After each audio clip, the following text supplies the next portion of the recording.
Mister Shailendra Dhamdhere आज आपल्याकडे आलेत. सर, आपलं खूप स्वागत आहे आमच्या BTS पॉडकास्टमध्ये. तुम्ही आज आलात तर आपण आपली जर्नी आता सुरू करूया. धन्यवाद मॅडम. प्रथम आपले आभार. मला इथे बोलवलं. माझे वडील कामगार होते, त्यामुळे मला त्याचा अभिमान होता की प्लांट प्रोडक्शन आणि पुढे औद्योगिक क्रांती किंवा धंदे चालायला पाहिजे, हे माझं दृष्टिकोन होता. मी रात्री विचारात पडलो होतो की हे काय आहे.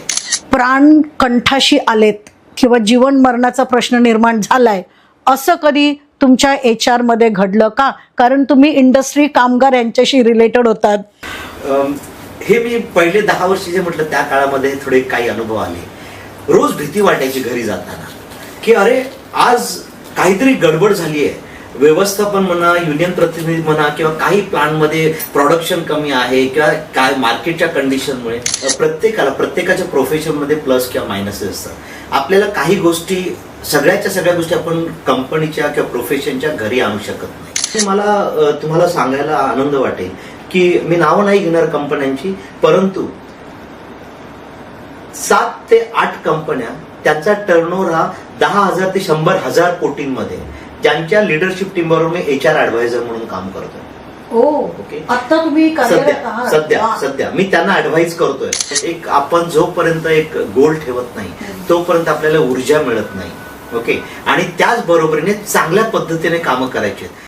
तुम्हाला सगळ्यांना माहित असेल की कोणताही उद्योग, कोणतीही इंडस्ट्री ज्या वेळेला मोठ्या स्तरावर जाते त्यावेळेला तिथे काय काय असतं माहिती आहे का तुम्हाला?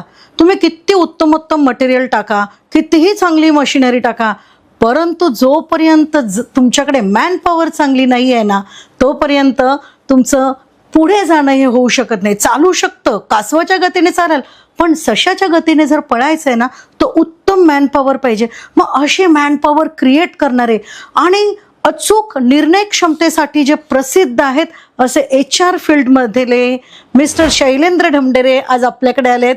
सर, आपलं खूप स्वागत आहे आमच्या BTS पॉडकास्टमध्ये. तुम्ही आज आलात तर आपण आपली जर्नी आता सुरू करूया. धन्यवाद मॅडम. प्रथम आपले आभार. मला इथे बोलवल्याबद्दल. येस. सो आम्ही पण खूप नशिबान आहोत की आपल्यासारखे गेस्ट आज आम्हाला मिळालेले आहेत. तर सर, मला तुम्हाला असं विचारायला आवडेल की HR हे वेगळं फील्ड आहे. म्हणजे तुम्ही जेव्हा जॉईन केलं तेव्हा जास्त HR कडे लोक जात नव्हती. लोक इंजिनिअरिंग, मेडिसिन याच्या पाठीमागे लागलेली होती. पण तुम्ही हे फील्ड नेमकं का निवडलं?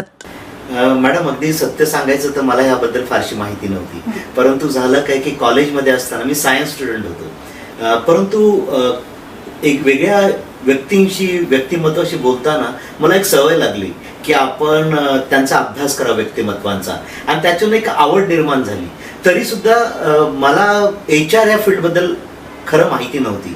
परंतु मी नशिबान आहे की माझ्या मोठ्या बहिणीचं लग्न झालं आणि तिचे जे मिस्टर होते त्यांनी HR मध्ये कर्वे इन्स्टिट्यूटमधून त्यावेळी 88 साली पदवी घेतलेली होती. आणि त्यांनी मला बघितलं आणि मला त्यांनी सजेशन दिलं की तू HR मध्ये जायला पाहिजे. तर मला ॲक्च्युली काही HRची माहिती नव्हती, परंतु माझी जी आवड की वेगवेगळी व्यक्तिमत्वांच्याशी आपल्याला इंटरॅक्ट करायला मिळेल, अभ्यास करायला मिळेल, आणि प्लस मला एक असा व्यवसाय मिळेल जिथे चांगली संधी अशी माझ्या घरातली माणसं सांगतायत, आणि त्यामुळे मी HR मध्ये आलो.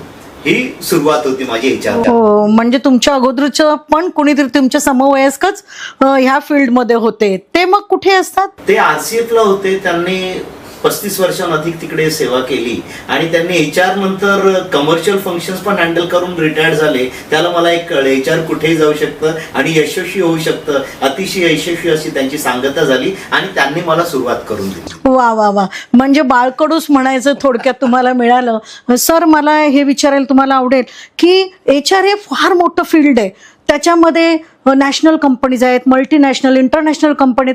तुमचा प्रवास कसा झाला सर? मॅडम, माझं 28-28.5 वर्ष मी नोकरी केली आणि त्यावेळेला माझा 2/3 काळ हा मल्टीनॅशनल कंपन्यांच्यात गेला आणि बाकीचा काळ माझा इंडियन कंपन्यांच्यात गेला. ही थोडी संकल्पना आता बदलते ह्या काळामध्ये, कारण आता पूर्वी मल्टीनॅशनल बाहेरून येणाऱ्या कंपन्या होत्या, आत्ताच्या इंडियन मल्टीनॅशनल झाल्यात. आपण इंडियात तेवढीच, भारत तेवढाच पुढे गेलाय की आपल्या कंपन्या परदेशात जाऊन त्या मल्टीनॅशनल होतात. परंतु मी ज्याला सुरुवातीलाच्या काळामध्ये पहिले 9-10 वर्ष होती मी इंडियन कंपनीच्यात काम केलं आणि मला अतिशय अभिमान वाटतो की मी जे काही शिकलो, सुरुवातीचे माझे फॉर्मेटिव्ह इयर्स होते ते मी HR जॉन्सन, अल्कलमाइन्स, सियाट टायर्स अशा विविध इंडियन कंपनीच्यात काम केलं.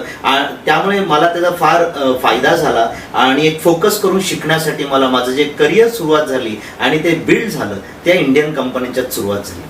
ओके. आणि मग नंतर तुम्ही मल्टीनॅशनल मध्ये गेलात? हो, मी मल्टीनॅशनल मध्ये गेलो, परंतु आणखीन एक घटना घडली की 1995च्या दरम्यान मी जॉन्सन टाईल्स या कंपनीमध्ये काम करत होतो आणि तिकडे काय झालं की HR मध्ये असल्यामुळे लोकांशी डील करणं, युनियनशी डील करणं असे वेगवेगळ्या गोष्टी आपल्याला हाताळायला लागायच्या. आणि त्यावेळचे 2 अतिशय फेमस म्हणजे जे व्यक्तिमत्व होती ती त्यांच्या 2 युनियन, एक भाई जगताप होते आणि अनिल परब साहेबांचे जे गुरु आहेत सरपोतदार साहेब त्यांच्या युनियन होत्या आणि त्यांच्यात काही ना काही चालू असायचं. ओके, तो काळ थोडा वेगळा होता, औद्योगिक त्यावेळेला खूप क्रांती म्हणू शकत नाही परंतु ते अतिशय जोरात होतं चालू होतं. तर त्यावेळेला काय झालं, या म्हणजे 2 युनियनमुळे लिडरशिप लेवलला गायडन्स चांगला जरी असला तरी कधी कधी खालच्या लेवलला काही ना काही घटना घडायच्या. आणि त्यात काय झालं की एकदा मला एका युनियनच्या पदाधिकाऱ्यांनी सांगितलं की मी त्यांना समजवण्याचा प्रयत्न करत होतो की बाबांनो, आपण एकत्र येऊन काम करायला पाहिजे, तुमच्या जे लीडर आहेत ते तुम्हाला गाईड करतील परंतु ऑन ग्राउंड प्रोडक्टिव्हिटी आणि आपल्याला पुढे न्यायला पाहिजे. जे तुमचे प्रतिनिधी किंवा तुमच्या जे लीडर आहेत तेही हेच सांगतात. त्यात काय झालं की एक जण बोलून गेला, त्याने भाषा असं वापरली की थोडी वेगळी भाषा वापरली. आपल्या पॉडकास्टमुळे मी सांगतोय की तुम्ही चमचे आहात मॅनेजमेंटचे तर त्याच्यामुळे तुम्ही हे करतात. आणि त्याला मी 25-26 वर्षाचं होतो तर मला थोडंसं वाईट वाटलं. मी विचार केला, अरे मी असं काही चुकी नसताना मी अतिशय चांगलं काम करण्याचा मनोभावी प्रयत्न करतोय, कारण माझे वडील कामगार होते त्यामुळे मला त्याचा अभिमान होता की प्लांट प्रोडक्शन आणि पुढे औद्योगिक क्रांती किंवा धंदे चालायला पाहिजे हे माझं दृष्टिकोन होता. मी रात्री विचारात पडलो होतो की हे काय आहे आणि मी असं विचार काय आपण असं चुकीचं केलं. आणि त्यावेळेला माझ्या मनामध्ये एक विचार आला की तू स्वतःला तुझा अभिमान किंवा तुझा इगो थोडासा कुठेतरी येतोय असं वाटतंय. कारण त्या फॅक्टरीमध्ये 600 कामगार, 200 व्यवस्थापनाचे अधिकारी म्हणजे 800 लोक होते आणि त्या काळामध्ये 2 म्हणजे नवरा बायको 2 मुलं हे कॉमन होतं म्हणजे 4 जण झाले. 8-32 म्हणजे 3200 लोकांचं कुटुंब प्लस आणखीन 1000 कॉन्ट्रॅक्ट किंवा अदर सप्लायरची लोक असतात म्हणजे 4-4.5 लोकांचं कुटुंब चालतं. म्हटलं आपली अशी काही ताकद आहे का की आपण एक दिवस का होईना 4.5 लोकांचं आयुष्य किंवा त्यांचं जीवन आपण चालवू शकतो किंवा जेवण खाणं करू शकतो. उत्तर आलं नाही, तेवढी फायनान्शियल आपली ॲबिलिटी नाही, ना आपला बिझनेस आहे ना काही आहे. मग विचार केला काय करू शकतो. HR माध्यमातून आपण असं काही काम करू शकतो का की एखादी कंपनी बंद पडणार असेल तर ती आज बंद पडावी, त्याच्याऐवजी आपल्या प्रयत्नांमुळे 1 दिवस उशिरा बंद पडावी, फक्त 1 दिवस तेवढा आपण प्रयत्न करावा. म्हणजे हे शक्य आहे आपल्याला. आणि त्या ह्याच्यातून भावनेतून मी विचार केला, अरे HR मध्ये आपल्याला खूप संधी आहे. मॅडम, मी मोठे शब्द वापरू इच्छित नाही पण मला असं वाटलं आणि वाटतं आजही की मला माझं पर्पज मिळालं, मला मी काय करायला पाहिजे. आणि ह्या कंपन्यांचा मी ऋणी आहे, माझ्या त्या अधिकाऱ्यांचा ऋणी आहे की मला त्यांनी एक वेगळी संधी दिली, ऑपॉर्च्युनिटी दिली आणि मला शिक्षण किंवा शिकवणूक सुद्धा दिली जी मला पुढे फार मल्टीनॅशनल कंपन्यांच्या मध्ये कामामध्ये आली. सर, तुमचा एक शब्द मला फार आवडला की तुम्हाला ही संधी आणि तुम्हाला सोल पर्पज सापडला.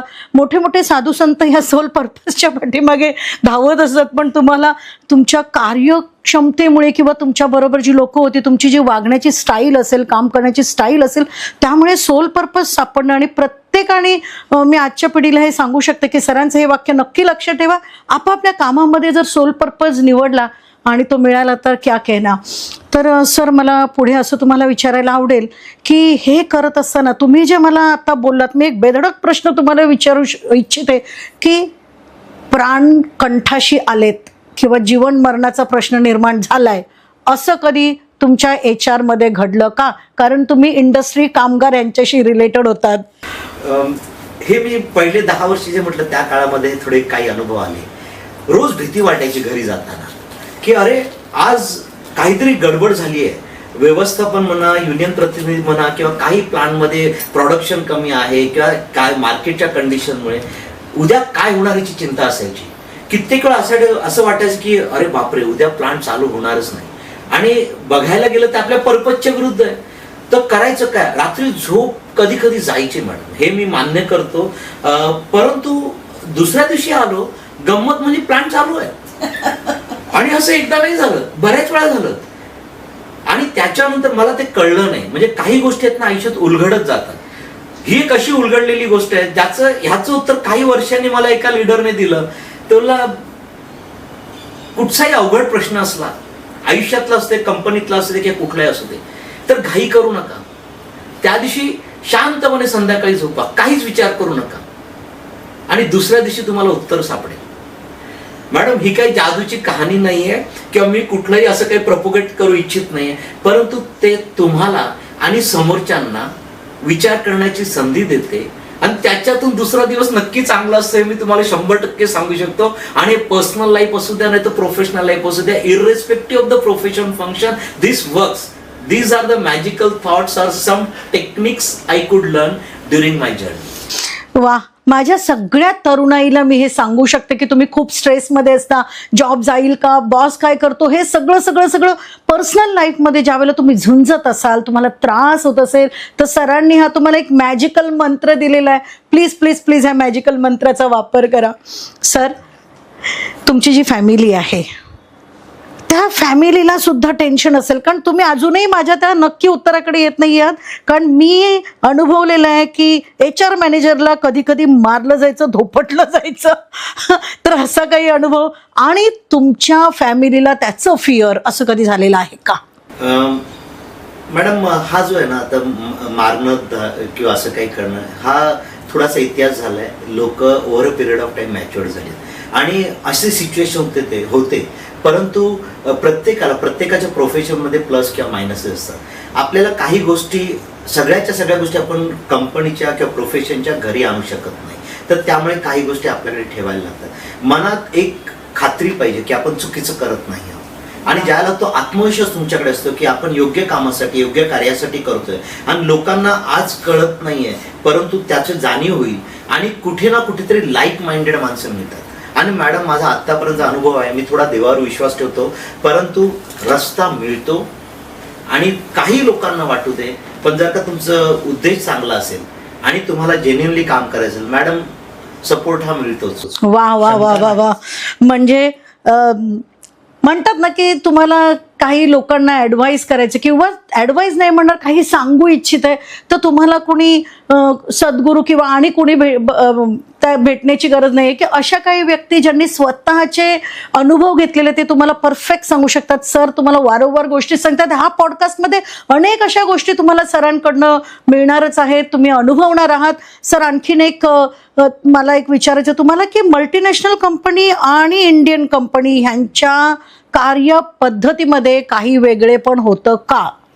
तत्पूर्वी ह्या प्रश्नाचं उत्तर देण्याच्या आधी मॅडम, तुमचा एक आधीचा प्रश्न होता की इंडियन कंपनी आणि मल्टीनॅशनल मधला फरक. तर मॅडम, माझ्या करिअरला ज्या काही संधी मिळाल्या त्या सुरुवातीला इंडियन कंपनीत होत्या.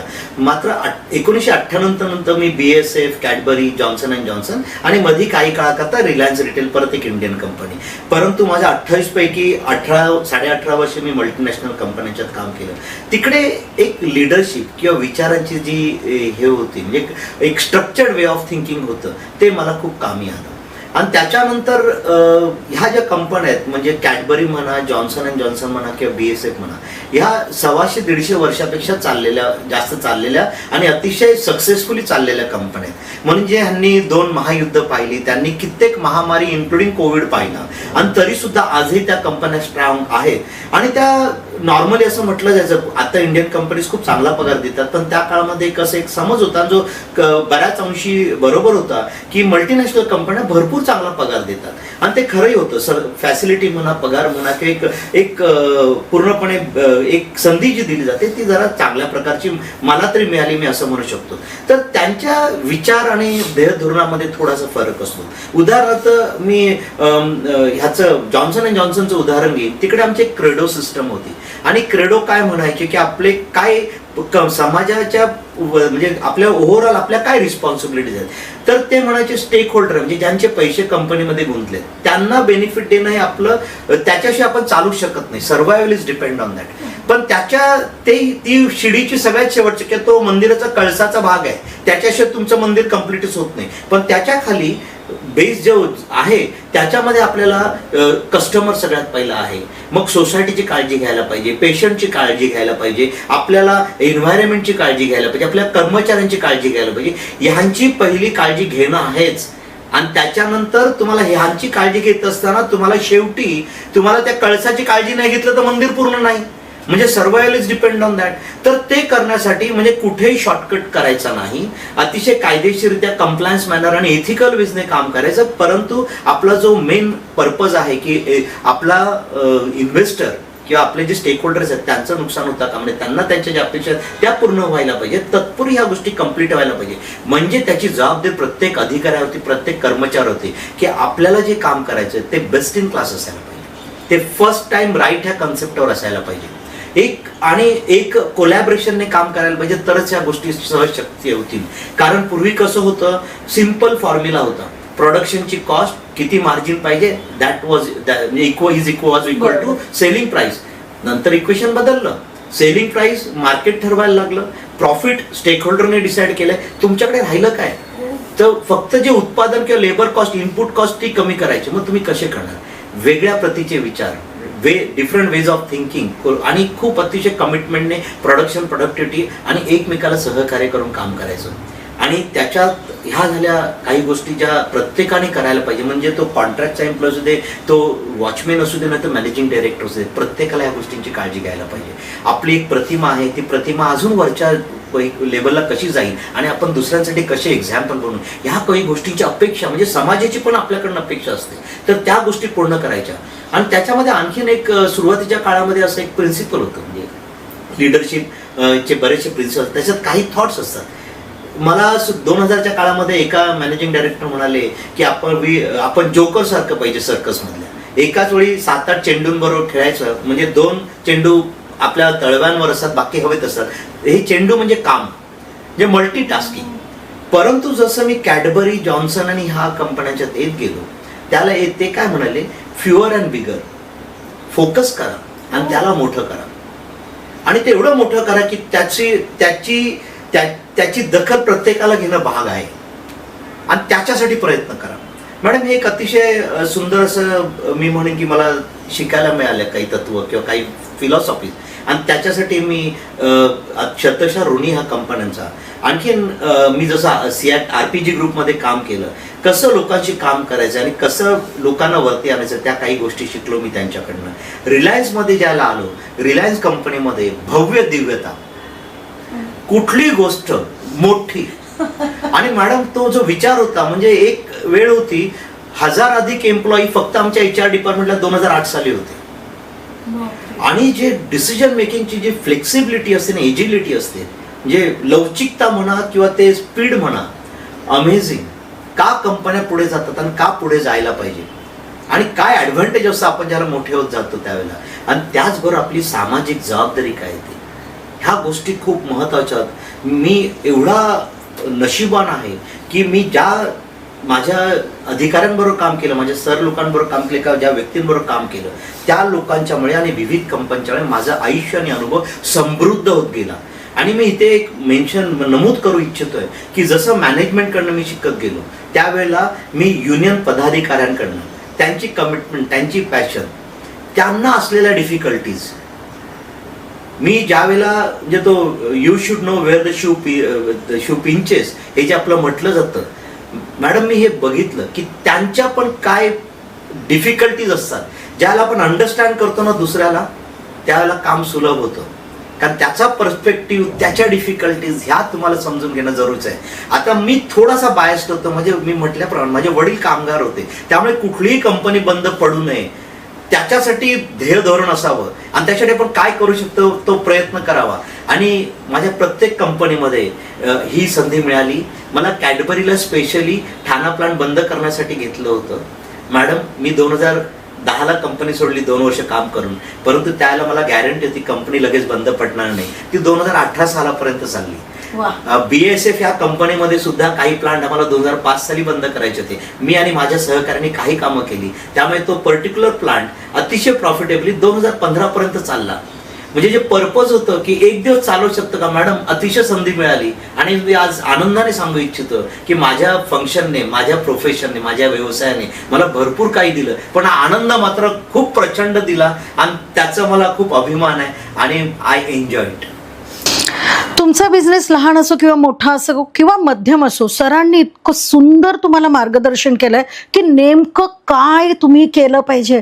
आणखीन एक गोष्ट सांगायला मला इथे नमूद करायला आवडेल की फक्त ओनर्सने नाही तर प्रत्येक व्यक्तीने काम करताना स्वतःला त्या कंपनीचं मालकच समजलं पाहिजे आणि त्या पद्धतीने, त्या तळमळीने काम केलं पाहिजे. तसंच सरांनी सांगितलं, 2 वेगळे पद्धती सांगितल्या. एकामध्ये म्हणजे खूप बारकाईने काम करा आणि दुसऱ्याकडे सांगितलं जे काम करताय त्याला मोठं करायला बघा. म्हणजे फोकस बघा, प्रत्येकाला फोकस हा महत्वाचा आहे. सर, HR मध्ये फोकसचं महत्व आणि HRचा रोल काय आहे कोणताही बिझनेस डेव्हलप करण्यामध्ये. आणि 28 वर्ष जी तुमची ही कारकीर्द होती त्यात सुरुवातीला HRचा रोल कसा होता आणि पुढे तो कसा होत गेला? मॅडम, अतिशय सुंदर प्रश्न आहे हा. सुरुवातीला मी माझ्या करिअरच्या दृष्टिकोनातून सांगितलं तर माझे जे सुरुवातीचे 9-10 वर्ष होते हे फॉर्मेशनचे इयर होते असं मी तुम्हाला म्हटलं. त्यामध्ये काय होतं की मी शिकत होतो की काय कसं HR चालतंय. त्यावेळेला युनियनायझेशन जास्त होतं, प्रोडक्टिव्हिटीवरती फोकस होता. त्याच्यानंतर मी ज्याला BSFला आलो, म्हणजे 2000च्या आसपास ज्याला तो काळ सुरू झाला, तो प्रोडक्टिव्हिटी आणि कॉस्ट फोकस राहिला आणि त्याच्या दृष्टिकोनातून ते पुढचे 10 वर्ष गेले. आणि त्याच्यानंतरचा जो काळ आला त्या काळामध्ये तुम्हाला think differently, innovation, cost optimisation आणि आपण कसं वेगळ्या प्रकारे कामं करू शकू ह्या पद्धतीने त्याचं अपेक्षा निर्माण झाली प्रत्येक फंक्शनमध्ये. HR is not exception to that. मी सुरुवातीला ज्याला इंडस्ट्रीमध्ये आलो त्याला आम्हाला पर्सनल असं डिपार्टमेंट म्हटलं जायचं. मग ते हळूहळू होता ते HR डिपार्टमेंट झालं. त्यांना मग ते HRBP, BUHRचे वेगवेगळे नावं आली आणि त्याच्यानंतर ते पार्टनरिंग आलं. आता ह्याच्यामध्ये काय झालं की पूर्वी ह्या फंक्शनकडे सांगितलेली कामं करत जा आणि टू द एक्सटेंट काही लोकांचं असायचं की हे फॅसिलिट करायचंय, म्हणजे तुम्हाला काय लागलं की तुम्ही येऊन आपल्याला द्यायचं. म्हणजे HRचं काम काय, त्यांनी फक्त ते ऑइल टाकायचं आणि ते फ्लेक्सिबिलिटी ते पाहायचं, ह्याच्या पलीकडे काय नाही. परंतु जसा वेळ बदलत गेला HR हे फंक्शन पार्टनरिंग मध्ये आलं. म्हणजे काय झालं की हळूहळू ह्यांनी स्वतःच जे पॅशन म्हणा किंवा बघण्याचा दृष्टिकोन बघा किंवा त्याचं रिअलायझेशन सगळ्यात झालं की सगळ्यात प्रथम आपल्याला स्ट्रक्चर पाहिजे. ऑर्गनायझेशनल स्ट्रक्चर कसं असेल, कंपनी कशी चालेल, आपल्याला कोणत्या पोझिशन्स लागतील. म्हणजे प्रथम की मॅनपॉवरचं प्लॅनिंग करा, त्याचं मग चांगली अशी मॅनपॉवर घ्या, त्यानंतर त्याची डेव्हलपमेंट करा, त्याचं बेसिक हायजीन मेंटेन करा, डेव्हलपमेंट करा आणि त्याच्यानंतर त्यांना प्रोग्रेस द्या. कारण काय असतं की लोकांना वाटतं जॉब नाही आहेत, जॉब भरपूर आहेत, परंतु ते जॉब तुम्हाला मिळतात की नाही ते पहा. तुमची उपयुक्तता तुम्हाला दाखवून द्यायला पाहिजे. परंतु तुम्ही उपयुक्त असाल तर जसं मी त्यांना ऍज अ एम्प्लॉयर पाहतोय तसंच कित्येक बाकीचे एम्प्लॉयर त्यांना पाहतायत. म्हणजे यू बिकम अट्रॅक्टिव्ह, तुम्हाला ते उचलण्यासाठी करतायत. म्हणजे रिटेन्शन करा. म्हणजे माझं धोरण कुठे आलं की माझ्या विचारामध्ये बदल कसा झाला की आपल्याला मॅनेजमेंट ट्रेनिंग घेतला तो मॅनेजिंग डायरेक्टर होऊ शकतो का हे काम पाहण्याचं आपलं आहे. बरं, बिझनेसमध्ये आपण कसं कॉस्ट ऑप्टिमायझेशन आणू, कुठच्या प्रकारे की चांगली मॅनपॉवर, मिनिमम मॅनपॉवर, परंतु त्यांचे वर्क लाईफ बॅलन्स व्हायला पाहिजे, त्यांनाही ग्रोथ मिळायला पाहिजे आणि ते पुढे जायला पाहिजे आणि कॉन्ट्रीब्युट करायला पाहिजे. आता माझा एक दृष्टिकोन होता, वैयक्तिक मी म्हणेन, परंतु तो बऱ्याच जणांचा असतो की त्याही काळामध्ये ज्याला कॉस्ट म्हटलं जायचं, HR इज अ कॉस्ट. मी असा विचार करतो पहिल्या 3 महिन्यामध्ये माझ्या अख्ख्या डिपार्टमेंटची कॉस्ट मी कशी काढू शकेन. कारण तुमच्याकडे फॅसिलिटी मॅनेजमेंट आहे, तुमच्याकडे इतर काही कॉस्ट आहेत, त्याचं बेंचमार्क आहे की मागच्या वर्षी किती होतं, ह्या वर्षी किती आहे. तर हे आता जास्त फोकस नेतोय, पण मी 95-2000 पासून या गोष्टी केल्या होत्या की आपण कशी कॉस्ट कमी करत जाऊ. आणि त्यावेळेला मला ज्याला इन्क्रीमेंटची वेळ यायची मॅडम, त्याला मला कधीच पोटात गोळा यायचा नाही आणि मी सांगायचो की मला गॅरंटी असायची मला चांगलं मिळणार. आणि एकदा काय झालं, माझ्या इमिडिएट बॉसने मला ते त्यांच्या बॉसला अप्रुव्हलला चालले होते. आता HRला थोडासा ऍडव्हान्टेज मिळतं की तुमच्या हातात असतं. तर त्यांनी मला विचारलं, शैलेंद्र तुला काय इन्क्रीमेंट पाहिजे. म्हटलं सर जेवढं माझी योग्यता आहे तेवढंच मला इन्क्रीमेंट द्या. तर त्यांनी 2-3दा विचारायचा प्रयत्न केला आणि माझं उत्तर सेम राहिलं. कारण माझ्या मनामध्ये एक नक्की होतं, जे आहे तेच मिळायला पाहिजे. मी का असे म्हणजे ते देणार आहेत, मी काम केलेलं असायला पाहिजे. If I am sure about my work, outcome यायलाच पाहिजे. प्रोसेस राईट आहे तर आउटकम का होणार नाही. ही थॉट प्रोसेस खूप चांगली झाली. आणि मॅडम मला नेहमी अतिशय चांगली इन्क्रीमेंट प्लस वेळोवेळी प्रमोशन, हे मात्र मी ह्याच्यासाठी मी जेवढं काही काम केलं तसंच माझ्या चांगल्या कंपन्या, माझे चांगले अधिकारी आणि जे काय आपण चांगलं आउटपुट दिलं. कारण फुकट मिळालेली वस्तू ना आनंद देत नाही, पण ज्याला तुम्ही ते केलेलं असेल ना, तुम्हाला हक्क असतो, तर तो आनंदाने तो समोरच्याने द्यायला पाहिजे. त्याच्यासाठी देणाऱ्याचे सुद्धा हात असायला पाहिजे आणि आपलं सुद्धा कर्तृत्व आपण ते द्यायला पाहिजे. कारण शेवटी प्रॉडक्ट हे तुमच्या माझ्या रिलेशनवर नाही, ते त्याच्या कॉस्ट, क्वालिटी आणि इतर मार्केट फॅक्टर सुद्धा. हा विषय आपण कधीच विसरू शकत नाही. कारण शेवटी कस्टमर हा बेस आहे, मग इतर गोष्टी आहेत. तर तो एक आपल्याला मिळवायला पाहिजे, असं माझं स्पष्ट मत. म्हणजे आता बघा, तुम्ही जर HR मध्ये येऊ इच्छित असाल तर ह्या सगळ्या गोष्टी तुमच्यामध्ये आल्याच पाहिजेत. डेडिकेशन, स्वतःला प्रूव्ह करणं. सर तुम्ही बरोबर बोलते ना, मी प्रूव्ह करणं, आणि ते फक्त तुमच्या कर्तृत्वानेच प्रूव्ह करू शकता. प्रत्येक शब्द अत्यंत मौलाचा होता सर, लोकांना गायडन्स देणारा होता. सर हे तुम्ही माझा ना एक आणखीन मोठा प्रश्न थोडक्यात काढून घेतला, पण मला तो विचारायचा आहे तुम्हाला. असं म्हटलं जातं की HR म्हणजे फक्त रांगोळी घालणं किंवा एखादं फंक्शनला सजवणं किंवा तिथे प्रेझेंट करणं, असं तरुण पिढीला वाटतं. किंवा इन्स्टावरती अशा अनेक रील्स येतात. तर प्लीज तुमच्याशी बोलताना मला असं जाणवतं HR म्हणजे खूप काही आहे. थोडंसं जे मुलं HR कडे जाऊ इच्छितात त्यांच्यासाठी तुम्ही काय सांगाल, HR म्हणजे नक्की काय आहे? मॅडम, काही गोष्टी ना आपल्याला कळत नाही, समोरचं कोणीतरी बोलतं त्याला लक्षात येतं. आमचे एक मॅनेजिंग डायरेक्टर होते जॉन्सन अँड जॉन्सनला, तर त्यांनी माझं ज्याला डिरेक्टर म्हणून प्रमोशन झालं 2014 साली, तर त्यांनी त्यांच्या सेक्रेटरीला सांगितलं होतं. आणि त्याही एवढ्या प्रोफेशनल होत्या की ज्याला त्या रिटायर्ड झाल्या आणि ज्याला MD साहेब इंडियात नव्हते किंवा त्यांनी जॉन्सन सोडली होती, त्याला त्याने, शैलेंद्र तुला माहिती आहे का, तुझं प्रमोशन झालं त्याच्यामध्ये तुझं जे काही रिझल्ट होते ते बऱ्याच जणांचे होते, ओके, परंतु एक महत्वाची गोष्ट कारणीभूत ठरली. मी म्हटलं काय आहे मॅडम? म्हणे MD साहेबांचं म्हणणं होतं की त्याचं हृदय योग्य जागी आहे. वा मॅडम, हे मला मिळालेली सगळ्यात मोठी कॉम्प्लिमेंट होती. आणि मी एवढा आनंद वाटला की अतिशय ज्या एका व्यक्तीला जो प्रूव्हन आहे, ज्याला माणुसकी, त्याला काम, म्हणजे सगळ्या गोष्टी ज्या प्रोफेशनमध्ये जे पॅरामीटर्स आहेत ते टिक केलेला मनुष्य आहे, आणि त्या व्यक्तीने हे जर का उद्गार काढले असेल तर खूप आनंद देतो. परंतु हे करण्यासाठी एक सांगतो मॅडम की आपल्याला we have to walk that extra mile. काहीही फुकट येत नाही, आणि त्या फुकट येण्याची अपेक्षाही करू नये. नशिबाने काही वेळा चांगल्या गोष्टी होतात, परंतु नशीब घडवण्यासाठी सुद्धा आपल्याला प्रयत्न करायला लागतात. आणि माझं एक स्वतःचं मत आहे, प्रोसेस ही महत्वाची आहे. त्या प्रोसेसला डेव्हिएट करू नका, त्याला शॉर्टकट नाही आहेत. तुम्ही सगळी प्रोसेस फॉलो केली म्हणून रिझल्ट येतीलच ह्याची 100% आपण गॅरंटी देऊ शकत नाही. परंतु मी 100% सांगतो तुम्हाला मॅडम की तुम्ही प्रोसेसर असाल तर आज नाही तर उद्या यश हे मिळणारं, चांगलं काम होणारच. दुसऱ्या कोणत्याही ज्योतिषाची जरूर नाही, एवढं मी तुम्हाला 100% माझ्या अनुभवाने सांगू शकतो. म्हणजे तुम्ही स्वतःवरती विश्वास ठेवा, तुमच्या कार्यप्रणालीवरती विश्वास ठेवा, आणि डेडिकेशन, ह्या सगळ्या गोष्टीचं कॉम्बिनेशन. म्हणजे सर ज्या हुद्द्यावरून सरांनी एक दिवशी असा निर्णय घेतला, मला असं वाटतं की HR डिरेक्टर म्हणून तुम्ही होतात, आणि करोडो रुपयांची सॅलरी, एक महाराष्ट्रीयन मुलगा, महाराष्ट्रीयन कुटुंबातून आलेला मुलगा ज्या वेळेला डिसिजन घेतो की आत्ता बास, मी इथे भरपूर भरून पावलो आणि हवं त्या सर्व गोष्टी मला मिळाल्यात आणि आत्ता मी बिझनेसकडे वळणार, फार मोठा माइलस्टोन आहे सर. प्लीज हा प्रश्न विचारताना माझ्या अंगावरती शहारे येतात. करोडो रुपये कोण सोडणार हो? ह्या व्यक्तीने ते सोडलेले. सर आज आपल्या सगळ्या प्रेक्षकांना ही हिंमत आणि तुमच्याबद्दल ते हे सांगा.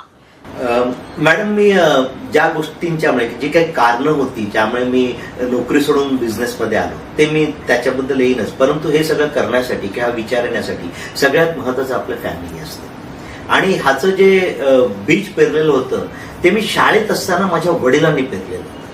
माझ्या आई आणि वडील दोघेही अतिशय, म्हणजे आई असं आहे की जे आहे त्याच लिमिटमध्ये काम करायचं आणि स्वतःचा रिस्पेक्ट, आणखीन अशा काही म्हणजे खिशात 2 रुपये 2 रुपयात, $2.25 रुपयातच काम करायचं, पण दुसऱ्याकडे हात पसरायचं नाही, हे आईचं तत्व होतं. आणि वडिलांना, ते स्वतः कामगार होते परंतु त्यांच्या मनात होतं की आपल्या मुलांनी बिझनेस करायला पाहिजे, हे त्यांनी सांगितलं होतं.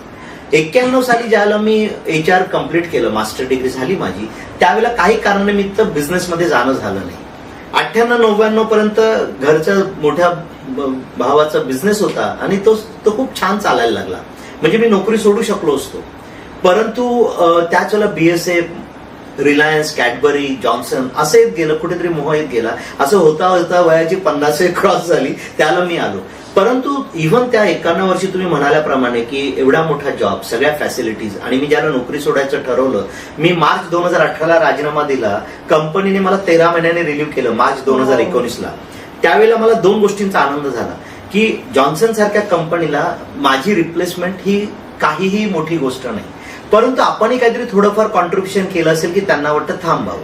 आणि दुसरं म्हणजे त्यांना असं वाटत होतं की कदाचित मला प्रमोशन किंवा मला दुसऱ्या काही गोष्टींमुळे मी करत असेल, त्यामुळे मला काही त्यांच्याकडनं काही वेगळ्या ऑफर आल्या, तर मी त्यांना सांगितलं तसं काही नाही, मला बिझनेसच करायचा आहे. परंतु हा जो डिटर्मिनेशन झालं त्याच्यासाठी सगळ्यात महत्वाचे फॅक्टर म्हणजे फॅमिली आहे. माझी मिसेस ज्योती, मुलं, हे म्हणजे मिसेस उभी होती की नाही तुम्हाला करायचं तुम्ही करा. एका गोष्टीचं गॅरंटी होती की भाऊ पण मला बोलले तू चिंता करू नका रे, तू जा. आणि आई वडिलांची इच्छा होती, बहिणींची इच्छा होती की याने बिझनेस करायला पाहिजे. परंतु ज्याला ऍक्च्युअली बिझनेस मध्ये पडलो त्यावेळेला तुम्हाला सांगतो चेहऱ्यावरती आई वडिलांचेच टेन्शन दिसायला. आणि मी ज्यावेळेला म्हणजे मोठ्या भावाकडे मॅक्झिमम वेळ असतात आई वडील, मी गेलो की त्यांना संधी मिळाली की मला पैसे द्यायचे. आणि त्यात पुढची गंमत म्हणजे भाऊ असे अचानक काही पैसे पाठवलेला बँकेत, तर मला आणि ज्योतीला कळेना काय करतात. तर त्यांना काय वाटायचं की मी कधीच मागणार नाही आणि ज्योती कधी कळून देणार नाही घरात काय चाललंय. मग त्यामुळे ते मला त्रास होऊ नये म्हणून, फायनान्शियल काय प्रॉब्लेम नाही म्हणून ते पैसे पाठवून द्यायचे. हा मॅडम, हा नशिबाचा भाग आहे. आपल्याला असे घरचे असणं ही खूप मोठी गोष्ट आहे. हा एक भाग झाला जो सपोर्ट, ज्याच्यामुळे ज्याच्या जीवावरती मी धंद्यात शिरलो, हे मी मान्य करतो. परंतु त्याच्या मागे कसं होतं की मी 28-29 वर्ष नोकरी केली, त्याला मी मोठ्या कंपन्यांच्यात काम केलं. तुम्ही म्हणाल्याप्रमाणे अतिशय चांगली सॅलरी मिळायची, फॅसिलिटीज होत्या. परंतु त्याच वेळेला असा विचार केला की आपलंही काही देणं लागतं. आणि या ज्या काही छोट्या कंपन्या असतील तर त्या आपली सॅलरी आणि आपल्या लेवलचं हे करू शकतात का? कदाचित नाही. त्यांना जरुरी आहे का? हो, जरुरी आहे. मी काम करत असताना एकाच कंपनीसाठी काम करू शकतो, परंतु जर का मी बिझनेस केला तर मी मल्टिपल लोकांसाठी काम करू शकतो. आणि तो जो विचार माझ्या मनामध्ये आला, तर त्या विचाराने मी विचार केला की झालं आता खूप, आता जर का नोकरी नाही सोडली तर या सोन्याच्या पिंजऱ्यातून आपण बाहेर येणार नाही. आणि आपल्या ज्या मनातलं एक स्वप्न होतं की आपल्याला बिझनेस करायचाच आहे, जे आपलं ठरवलेलं एक अजेंडाच आहे, तो करायचाच आहे. तो गोल ऑब्जेक्टिव्ह हे करण्यासाठी 2019ला मार्च ह्या महिन्यात मी नोकरीतून बाहेर आलो आणि तेव्हापासून मागचे 6 अधिक वर्ष आज मी बिझनेसमध्ये आहे. काय सुंदर. म्हणजे इथं मला सगळ्यांना एक सांगावंसं वाटतंय, जर तुमच्या घरात असं एखादी व्यक्ती असेल जी धडपडत असेल बिझनेस करण्यासाठी, तर प्लीज प्लीज यांच्या फॅमिलीसारखं सपोर्ट करा. म्हणजे बघा ना, न विचारता अकाउंटमध्ये पैसे येत आहेत, क्या कहने. पैसे देऊ शकाल, नाही देऊ शकाल, परंतु आत्मविश्वास मात्र नक्की द्या. तू पडलास तर मी आहे, तू पडणार नाहीस, तुला उचलण्यासाठी मी आहे, तुझा हात पकडण्यासाठी मी आहे. जीवनसंगिनी असाल तर असं करा, भाऊ बहीण असाल तर असं करा, आणि आई वडील असाल तर भरपूर आशीर्वाद आपल्या मुलांवरती ठेवा आणि विश्वास ठेवा. त्यावेळेलाच हे असं शक्य होतं. सर, तुम्ही आता अनेक लोकांना मदत करायचं ठरवलंय. मदत ऑफकोर्स गिव्ह अँड टेक सगळीकडे असतंच. अशा छोट्या छोट्या छोट्या कंपन्या, मोठ्या कंपन्या, त्याच्याही पेक्षा मोठ्या कंपन्या आता तुमच्याकडे आहेत, तर त्या अशा छोट्या कंपन्या अधिक मोठ्या कंपन्यांना तुम्ही HR काय सर्व्हिसेस देता, आणि अशा कंपन्या उभ्या राहण्यासाठी तुमच्या HR कसा फायदा होतो? प्लीज, महत्वपूर्ण प्रश्न आहे, जरा सांगा. मॅडम, ज्या उद्देशाने इंडस्ट्रीमध्ये आलो, तर एक होतं की इंडस्ट्री चालायला पाहिजे. आणि कसं होतं की कधी कधी सोनाराने कान टोचायला लागतात. तसं ऍडव्हायझर किंवा कन्सल्टिंग ह्याच्यामध्ये तुम्ही एक्सटर्नल व्यक्ती असता आणि तुम्ही ज्याला सांगता त्याला तुम्हाला तुमचं काय स्टेकवर असतं. फार राग आला समोरच्याला तर तुम्हाला म्हणेल कन्सल्टिंग बंद करा, तुम्हाला राग आला तर तुम्ही म्हणाल तुम्ही सोडून चाला. तुम्ही नोकरी करत असाल तर तेवढा तो डिसिजन घेणं सोपं नसतं. तसं तुम्ही मालक असाल तर तुम्हाला त्याहून जास्त जबाबदारी असते. तर त्यावेळेला आहे ना, असं कोणीतरी अगदी क्लिअर शब्दांमध्ये किंवा योग्य भाषेमध्ये, परंतु सत्याची जाणीव करून देणं आणि भविष्यासाठी काय जरुरी आहे ह्या ज्या कन्सल्टिंग ऍडवायझिंग लागतात, तर तो जो दृष्टिकोन आहे, जे लर्निंग आहे माझं 28.5 वर्षांचं, ते लर्निंग मी कम्प्लिटली आज वापरतोय. आणि मला तुम्हाला सांगायला आनंद वाटेल की मी नावं नाही घेणार कंपन्यांची, परंतु 7 ते 8 कंपन्या त्यांचा टर्नओव्हर हा 10,000 ते 100,000 कोटींमध्ये, ज्यांच्या लिडरशिप टीम बरोबर मी HR ऍडवायझर म्हणून काम करतोय. ओके. आता तुम्ही कार्यरत आहात? सध्या मी त्यांना ऍडवाइस करतोय आणि त्यांचे HRचे डिपार्टमेंट आहेत, पण स्पेशल ऍडवाइस घेण्यासाठी मला त्यांनी संधी दिलेली आहे आणि मी काम करतोय आणि सक्सेसफुली मागचे 6 वर्ष चालले. आणि जवळपास 100 कंपन्या आहेत, त्या छोट्या आहेत, 40-25 करोड पासून ते 200, 250, 500 करोड पर्यंतच्या कंपन्या आहेत. त्या कंपन्यांना मी काही ठिकाणी ऍडवायझर आहे आणि काही ठिकाणी त्यांचं अख्खे HR डिपार्टमेंट ही माझी कंपनी. ओके. मग त्याच्यामध्ये काय काय येतं मॅडम, हे HRच्या प्रोसेसेस, पॉलिसीज करायच्या, रिक्रुटमेंट करायची, त्याच्यानंतर कॉन्ट्रॅक्ट स्टाफिंगचा माझा मोठा बिझनेस आहे. आज आपले 3,000हून अधिक एम्प्लॉईज पॅन इंडिया आहेत आणि मोठ्या कंपन्यांच्यात आहेत. ओके. आणि त्या म्हणजे ते व्यक्ती, त्या एम्प्लॉईज आपल्या रोलवर असतात आणि आपण त्यांना तिकडे डिप्लॉय केलेलं आहे. त्यानंतर लिगल ऍडवाइस, लेबर ऍडवाइस, ह्या गोष्टी असतात. आणि त्याच्यानंतर मी एक पोर्टल, HR पोर्टल डेव्हलप करतोय. ते एक पुढचा भाग आहे ज्याच्यामध्ये कॉस्ट कमी होईल विदाउट क्वालिटी इम्पॅक्टिंग. ते 1 जानेवारी 2026 ते लॉन्च होणार आहे. पण तत्पूर्वी त्या अपस्टार्ट हे माझ्या HR पोर्टलचं नाव आहे. परंतु ह्या ज्या सर्व्हिसेस, त्याच्या पूर्वीच्या ज्या सर्व्हिस, ऍडवायझिंग किंवा रिक्रुटमेंटमध्ये आपण इंडियामध्ये करतो, त्याचबरोबर आपण मिडल ईस्ट मध्ये पण करतो. ओमान, दुबई या ठिकाणी आपले एम्प्लॉईज असतात. आणि माझ्या टीमला एक माझं सांगणं असतं की मला सुद्धा आणि माझं पर्पज मिळालं. ओके. आणि ते मी एन्जॉय करतोय आणि रोज ते त्या पर्पजच्या दृष्टिकोनातून चाललोय. परंतु माझ्या टीममध्ये मॅडम ग्रॅज्युएट झालेली मुलं पण असतात आणि 50 वर्ष झालेल्यापेक्षा अधिक असे 7-8 माझे कलिग माझ्यावर काम करतात, जे सिनियर HR प्रोफेशनल्स आहेत. तर त्यांना मी काय, त्या माझ्या टीमला, रिक्रुटमेंट टीमला काय सांगतो, तुमचा उद्देश काय पाहिजे. पैसे येणं हे बाय प्रॉडक्ट आहे, ते येणारच आहे. तुम्ही चांगल्या कॅन्डिडेटसाठी प्रयत्न करा. कंपनीला चांगला कॅन्डिडेट पाहिजे, कोणीतरी चांगली प्रगती होण्यासाठी प्रयत्न करतोय, त्या दोघांना एकत्र आणण्याचा प्रयत्न करा. आणि ज्या वेळेला तो चांगला कॅन्डिडेट कंपनीमध्ये, त्या कंपनीचं भविष्य चांगलं होईल आणि त्या एम्प्लॉईला, त्या कॅन्डिडेटला चांगली कंपनी मिळाली, त्याचं भविष्य झालं, बाय प्रॉडक्ट म्हणून आपल्याला बिल मिळणार आहे. आपला जो दृष्टिकोन बदलला, फोकस बदलला, की तुम्हाला सांगतो कुठच्याच गोष्टीचा त्रास वाटत नाही आणि हे होत नाही, because you enjoy what you are doing. ज्याला तुम्हाला असं वाटतं रे पैसे मिळणारच आहेत, पण त्याला बघा, त्याच्या चेहऱ्यावरचं हास्य, कंपनी पुढे चालली आहे, त्यांची ग्रोथ होते, तो जो आनंद आपल्याला मिळतो, तो पैसे तर मला म्हणजे ऍडिशनल झालं असं वाटतं, जे मस्ट आहे. I am not denying that. तर हे जे लोकांसाठी, म्हणजे काही कंपन्यांच्या मध्ये ते ऑर्गनायझेशनल रिडिझाईन असू दे, किंवा त्या लोकांमध्ये प्रॉडक्टिव्हिटीचे इश्यू असू दे, किंवा कल्चरल ट्रान्सफॉर्मेशन असू दे, ह्या गोष्टींच्या मध्ये मी आणि माझी टीम काम करते. युनियन असू दे, निगोसिएशन्स असू दे, काही ठिकाणी आम्ही लायझनिंगची कामं करतो. ती कामं कशा दृष्टिकोनातून करतो, की एथिकल वेज मध्ये. कारण कंपन्यांचं काय उद्देश आहे हे समजावून जर का आपण अधिकाऱ्यांना दिलं, तर माझा अतिशय चांगला अनुभव आहे की मला खूप चांगली असं रिस्पॉन्स आणि संधी मिळाली, ज्यामुळे आपण खूप चांगली कामं करू शकलो. प्रत्येक गोष्टींमध्ये कुठे ना कुठेतरी विकासासाठी आपण हातभार लावू शकतो आणि कोणाचं तरी भवितव्य आणि भविष्य घडत असतं. त्याच वेळेला मॅडम आपलंही घडत असतं. म्हणजे असं नाहीये मी सगळं करतोय दुनियाला काहीतरी मेहरबानी करण्यासाठी करतोय, अजिबात उद्देश नाही मॅडम, मी माझ्यासाठीच करतोय. परंतु त्याचं डायरेक्टली इनडायरेक्टली आउटकम हे आहे की ग्रोथ होते, विकास होतोय आणि आनंद मिळतोय. आय थिंक ह्या गोष्टी खूप आनंद देतात. दुसरी एक गोष्ट मॅडम आहे ना, लोक बदल म्हटलं ना की काही लोकांचा अप्रोच असतो, बदल म्हणजे त्यांना भीती वाटते, fear of future, fear of unknown.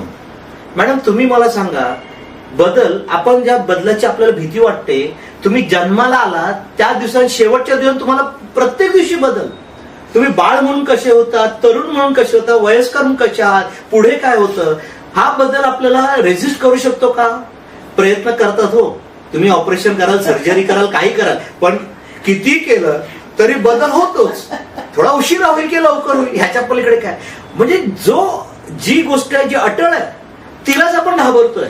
त्याला एम्ब्रेस करा, बदल मान्य करा आणि त्या बदलाला एन्जॉय करा. मॅडम ह्याच्यासारखी सुंदर गोष्ट कुठचीच नाही, आणि आय एन्जॉय दॅट.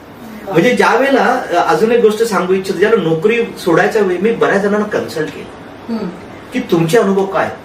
त्यांनी मला 2-3 काही गोष्टी सांगितल्या. तुला ज्यांच्याकडनं मदतीची अपेक्षा तिकडनं मदत मिळेल ही अपेक्षा धरू नकोस, आणि त्याच्यानंतर रडू नकोस, कारण तू अपेक्षा केली, भंग झाला, तू ब्रेक झालास. तुझा निर्णय आहे ना, ओन युअर डिसिजन, आणि त्या निर्णयाशी ठाम राहा आणि 100% प्रयत्न कर. एक गुजराती व्यक्ती होती, मित्र माझे, त्यांनी सांगितलं, केतुबाई म्हणून, 1000 दिवस जर का धंद्यात राहिलास तर तू धंदा केलास, मग तू धंद्याच्या बाहेर जात नाहीस. आता त्या 1000ला काय सूत्र आहे आय डोंट नो, बट 1000 दिवसांत काय बदल नाही होणार. तुम्ही अडॉप्ट कराल to the new business, new ways of working. So that is what I. मला खूप आवडलं केतूबाईंचं जे ऍडवाइस आहे, हा सगळ्यांनी फॉलो करा. सर्व महाराष्ट्रीयन तरुण तरुणी प्लीज प्लीज हा ऍडवाइस फॉलो करा. कितीही चुकू दे, तुटू दे, फुटू दे, परत उभे राहा. 1000 दिवस तुम्हाला डटकर रहना है, तो आगे जाने को आपको मिलने वाला है. सरांनी एक शब्द इथं वापरला, ऍक्च्युली बरेच शब्द वापरले, सगळे काही माझ्या डोक्यात नाही राहिले, कारण फ्लोमध्ये पुढे पुढे पुढे जाता जाता सर कल्चरल ट्रान्सफॉर्मेशन जेव्हा एखाद्या कंपनीत आणायचं असतं, बघा कदाचित ही कंपनी तुमची असेल, नीट ऐका हा पॉडकास्ट काय सांगतोय तुम्हाला. कल्चरल ट्रान्सफॉर्मेशन म्हणजे तुमचं जर फॅमिली बिझनेस असेल, लथार्जिक लोक असतील आणि तुमचे वडील तो बिझनेस वाढवतायत आणि अचानक तुम्ही गेलात आणि तुम्हाला वाटतं हे सगळं बदलायचंय, आणि बदलताना ते बाकीचे एम्प्लॉईज ते ऍक्सेप्ट करतील का, तुम्हाला ऍक्सेप्ट करतील का, असं तुम्हाला म्हणायचंय का सर? कल्चरल ट्रान्सफॉर्मेशन म्हणजे सत्य, म्हणजे अतिशय तुम्ही योग्यरित्या हा मुद्दा पकडलाय. पण सगळ्यात मोठ्या गोष्टी म्हणजे तुम्ही मोठे बिझनेस हाऊसेस पहा, बिर्ला असू दे किंवा काही, मी नाव खरं घेऊ इच्छित नाही, परंतु ह्या ज्या मोठ्या कंपन्या, पूर्वी काय व्हायचं की मालकाचा मुलगा हा कंपनी चालवायचा. तुम्ही मागच्या 15-20 वर्षातला ट्रेंड पहा मॅडम, त्यांनी प्रोफेशनल बसवलेत बिझनेस चालवण्यासाठी, आणि हे बिझनेस मॉनिटर करतायत, पण बिझनेस चालवण्याचं डिसिजन मेकिंग ही कम्प्लिटली डेलिगेटेड टू प्रोफेशनल्स आहे. काय आहे, माझा उद्देश काय मालक म्हणून विस्तार, चांगलं काहीतरी करायचं आहे, परंतु मी हा विचार करणं की मीच ग्रेट आहे आणि मीच हे करू शकतो, हा आत्मविश्वास आत्मघातकी ठरू शकतो. आणि ते त्यांनी लर्निंग केलंय, पिढ्यानुपिढ्या याच्यामध्ये करताना त्यांना हे लर्निंग झालेलं आहे. आपण शिकणं जरूरीच आहे, कारण काही गोष्टी स्वतःच्या अनुभवानं शिकायला पाहिजेत, काही गोष्टी धडपडून शिकायला पाहिजेत, काही दुसऱ्यांच्या अनुभवानं शिकायला पाहिजे. मॅडम हे जे ते लोक जे मोठे आहेत, ते मोठे होण्यासाठी प्रत्येकाकडे काही ना काहीतरी गुण असतात, हे पहिलं मान्य करायला पाहिजे. तर ते काय गुण आहेत आणि ते गुण आपल्यात असतील किंवा नसतील, असतील ते विकसित करा, नसतील ते अडॉप्ट करा आणि डेव्हलप करावे, ह्या दृष्टिकोनातून विचार करायला पाहिजे. तर जो कल्चरल ट्रान्सफॉर्मेशन मध्ये काय होतं की बऱ्याच वेळा 30 वर्ष 25 वर्ष एका पर्टिक्युलर पॅटर्न मध्ये कंपनी चालली आहे, आता नवीन विचार आले, नवीन वेळ आली, तर त्यावेळेला काय होतं की जे एक्झिस्टिंग लोक कधी कधी रेजिस्ट करतात, तर त्यांना आपला पहिला प्रयत्न काय करायला पाहिजे की त्यांना कम्युनिकेशन करा, त्यांना समजवा की का चेंज व्हायचं, कोणासाठी व्हायचं, मी दुसऱ्यासाठी बदलतो की माझ्यासाठी बदलतोय, मी आजही बैलगाडीतून चालू शकतो का, ह्या रस्त्यावर पोलिसच पहिला बाहेर काढेल.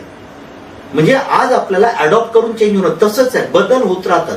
तर ते बदल का, कशासाठी, आणि काय होतं की मी एक गोष्ट पर्टिक्युलर गोष्ट एका प्रथेने 20 वर्ष केली, मला आज अचानक बदलायला सांगितलं, तर ते थोडं डिफिकल्ट होतं. मग त्यांना ते कंड्युसिव्ह ऍटमॉस्फिअर तयार करा, काही वेळा ट्रेनिंग लागेल, काउन्सिलिंग लागेल, आणि तुम्ही प्रयत्न करून कम्युनिकेट करून जर का ते नाही झालं तर मात्र तुम्हाला त्या व्यक्तीला सांगायचंय, तू मध्ये असं रेजिस्टन्स करून खोडा बनू शकत नाही, we have to take care of it. मग त्याला टफ डिसिजन घ्यायला लागतात. मॅडम कुठलंही जेंटलमन किंवा जेंटल वेज ऑफ वर्किंगचा अर्थ असा नाहीये की आपण पॉवरलेस आहोत की आपण वेडे आहोत. जे योग्य आहे, उदाहरणार्थ एखादा शुगर असेल आणि जर या शरीराच्या एखाद्या अवयवाला त्रास झाला तर तो सर्जरी करून कट करायला लागतो. Cultural transformation also demands that. You have to be gentle, you have to be human, but you also need to be rightful in your approach. कारण एका व्यक्तीसाठी आपण 500 लोकांचं कुटुंब डावावर लावू शकत नाही, ही जबाबदारी आपली आहे. त्याला किती कधी भीती असते, कधी वाटतं की काय म्हणतील, कसं होईल, त्याला आपण इंडिपेंडेंटली मात्र काम करायला जरुरी आहे. त्याला 4 लोक तुम्हाला काही बोलू शकतात त्या काळापुरतं, परंतु त्यांना काही काही दिवसांनी ते जाणीव होईल की हे केलं नसतं तर आज आपण संपलो असतो. मॅडम हे जे फ्युचर बघण्याचा जो दृष्टिकोन आहे, म्हणजे जे मी 2000 म्हणजे तिसरा फेज ऑफ लाईफ जो करिअर होता तो leadership and taking learning from the leadership and be a leader.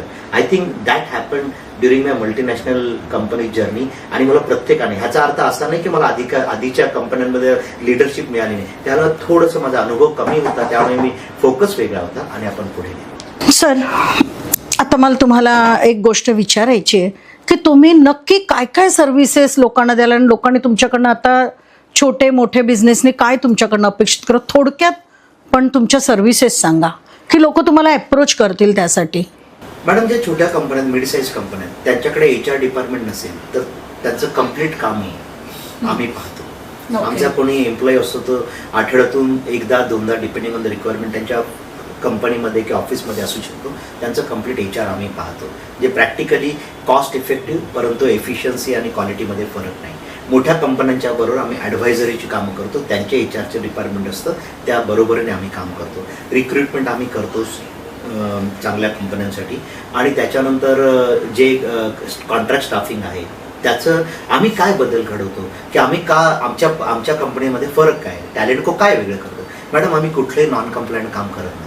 प्रत्येक कामगाराचं तो आज तिकडे त्याचा ESIC PF किंवा काही असेल तर तो ज्या गोष्टी असतात त्या आम्ही कायदेशीर सगळ्या बाबी करतो. आणि जे एंगेजमेंट असतं कॉन्ट्रॅक्ट एम्प्लॉईज बरोबर ते आम्ही उच्च दर्जाचं ठेवतो. म्हणजे कॉन्ट्रॅक्ट एम्प्लॉई म्हणून करायचं आणि त्याच्यासाठी जॉन्सन आणि इतर कंपन्यांमध्ये जो अनुभव आहे तो फार कामी येतो.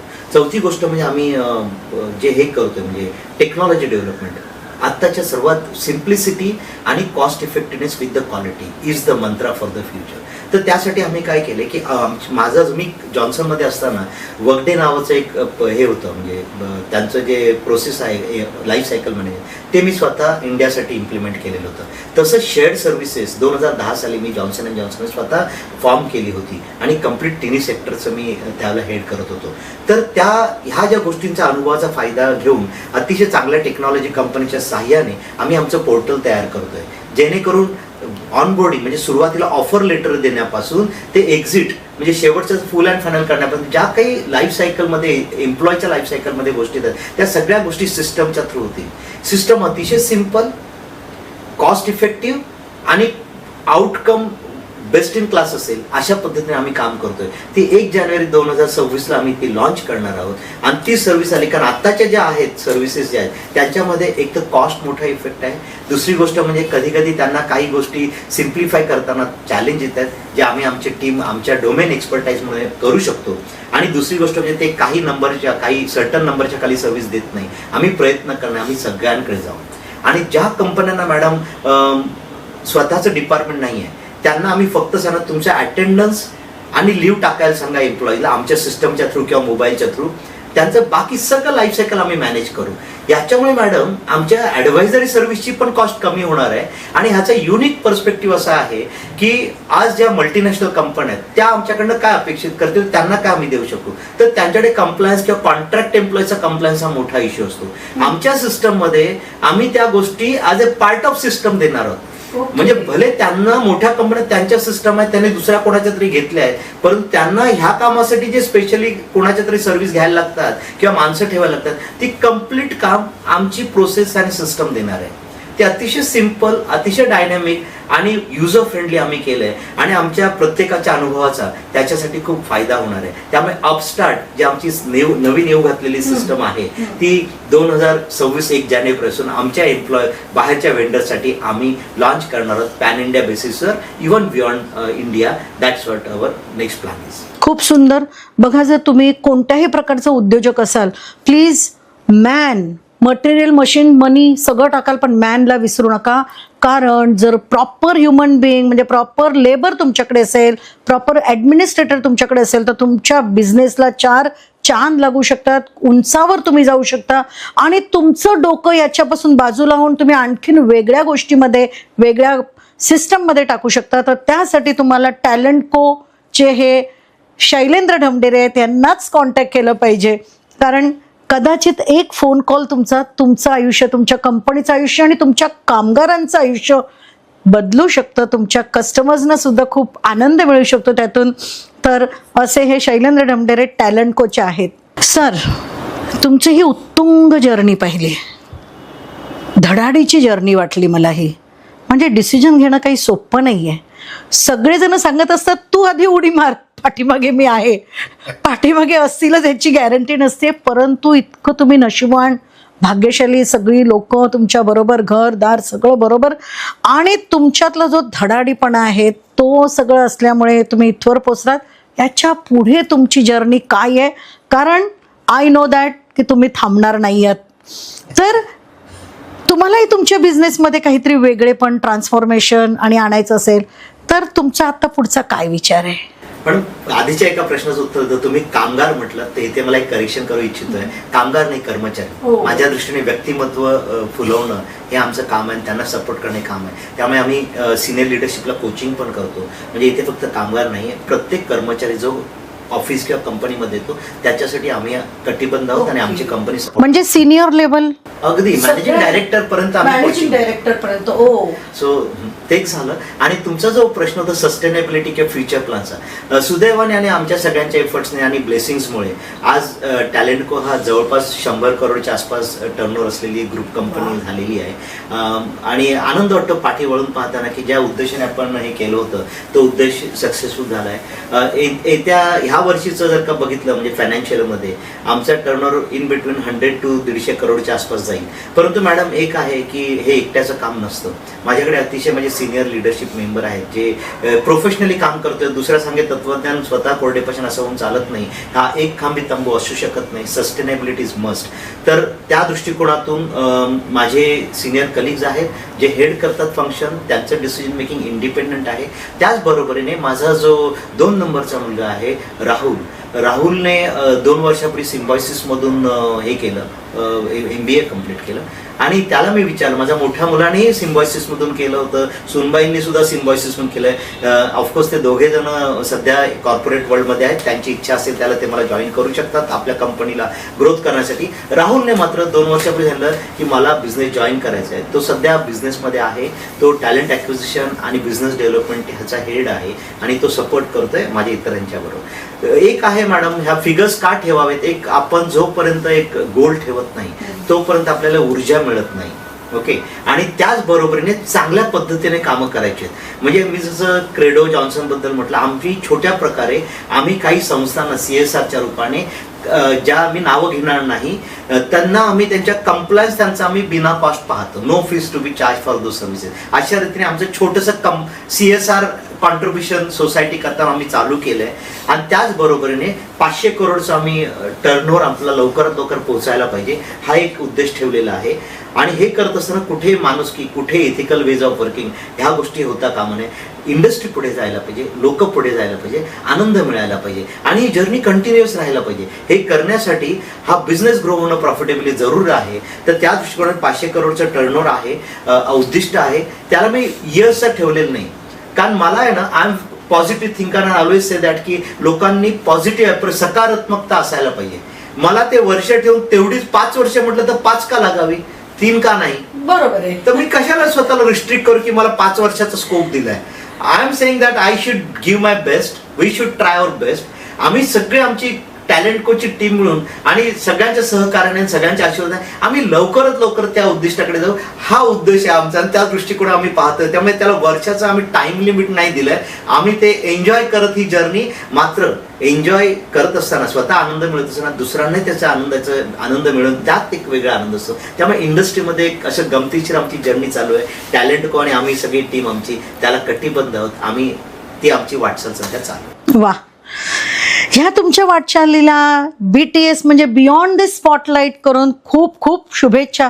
सर, मी ज्यावेळेला तुमच्या ऑफिसमध्ये आले होते डिस्कशनसाठी त्यावेळेला मी तुमच्या एम्प्लॉईजशी बोलले आणि तुमचा प्रत्येक एम्प्लॉई हा तुमच्या विचारांनी भारावलेला मला आढळला आणि त्यांच्यामध्ये एक एन्थुझियाझम होतं. आमचे सर पॉडकास्टवर जाणार म्हणजे त्यांना वाटत होतं की जसे काही तेच येणार.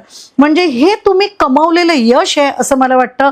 सर, तुम्हाला खूप खूप शुभेच्छा आणि तुमच्याकडनं अनेक उद्योजक आणखीन मोठे होत, अनेक नवीन HR मध्ये येणाऱ्यांना तुमच्याकडनं गायडन्स मिळो.